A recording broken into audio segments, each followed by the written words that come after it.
和珅，你见了本神还不下跪呀？这是松香末吧？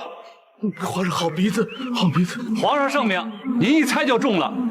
这就是所谓的神光。乾隆派和珅跟纪晓岚去调查西风寺的怪异事件，两人一来到寺庙，就发现许多百姓在跪拜观音像，众人纷纷表示这观音像是在浇水100天后突然破土而出的。纪晓岚一时之间也没搞明白其中的缘由，而和珅却根本没心思查案，一心想着填饱他的胖肚子。小月见他吃的这么香，还故意逗他，比那兰州大牢里的糠窝窝还香。这让和珅瞬间回忆起那段屈辱的往事。当时他被锁在尿桶边上，无比绝望，只能用全身的衣服跟牢头换了2个窝窝头。现在回想起来还觉得挺香的。然而下一秒，和珅突然反应过来，原来小月是在借机嘲讽自己。提这茬干嘛？这时纪晓岚也赶过来，跟他们一起享用这美味的豆腐脑。然而没吃几口，就突然听到瓷碗破碎的声音。和珅于是询问老板娘怎么老摔碗呢？您不知道，这个豆子一泡啊，它就胀，不一会儿的功夫，它就能把这碗啊顶掉了。纪晓岚瞬间联想到了刚才的观音破土，为了验证自己的猜想，他又上前查看了缸里的豆子，还随口询问庙里神光的事情。活佛显灵是什么时候的事儿啊？就是这几天的事儿，都是那个人物来看过之后的事儿。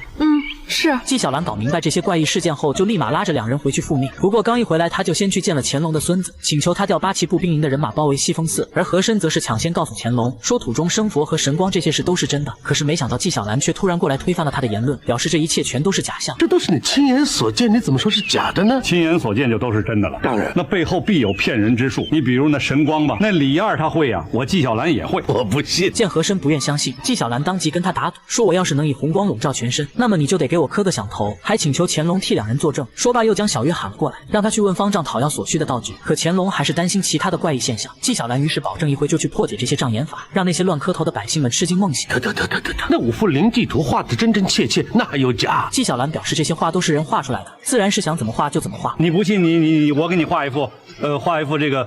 和珅升天图，我不要升天，那你下地狱也行。你才下地狱呢！见和珅又被戏弄了，乾隆立马喜笑颜开。纪晓岚这时又汇报了装神弄鬼之人的种种事迹。那个自称活佛转世的李二原本只是个乡野村夫，可是在某些人的资助下大肆收揽信徒，像他这样如此的煽动百姓，日后必将酿成大祸。纪晓岚觉得不能姑息养奸，于是请求乾隆下旨将这伙人一网打尽。绵恩这时表示已经提前做好了准备，这让乾隆感觉后继有人了，于是便将此案交给他跟纪晓岚共同办理。小月这时也准备好了所需的道具。纪晓岚见状立马开始了他的表演，他让官兵不断的煽风点火，又命其他侍卫将不明粉末倒入火盆。随着粉末的不断燃烧，纪晓岚周围竟真的出现了神光。和珅当即吓得磕头认输。然而乾隆一闻就知道这是松香末，纪晓岚也不再藏着掖着了，当即说出了他在查案时就闻到了很浓的松香味。可是新建的偏殿却没用一颗松木料，于是他就明白了事情的缘由。乾隆听后狠狠地批评了和珅一顿，让他多跟着纪晓岚学，不要总是糊里糊涂的去办差。随后纪晓岚就派兵包围了寺庙，指挥和珅跟官兵去干活。没多久就将观音像给挖出来了，而下面果然埋着一大堆的豆芽。纪晓岚当即让官兵拿给大家看看，这是先挖个坑，